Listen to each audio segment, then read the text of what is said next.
You are looking at Julian's pronunciation guide, where we look at how to pronounce better some of the most mispronounced words in the world, like this other curious word. But how do you say what you're looking for today?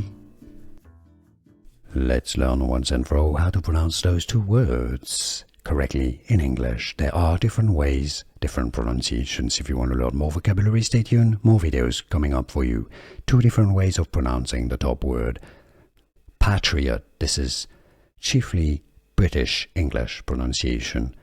Patriot. Now, the UK pronunciation can also be Patriot, alright? They use Patriot also in Britain. Now, the American English pronunciation is pretty much always as Patriot, alright? So, Patriot and Patriot. That's the top pronunciation here. The bottom pronunciation, bottom word, Patriotism, or again, in British English, it can be Patriotism. And now you know it all. Did you get this? Was this any useful? Let me know in the comments. Here are more videos on how to pronounce more confusing words and names too many mispronounced. Like this video if you found it useful. I appreciate your support. I'll see you soon and thanks for watching.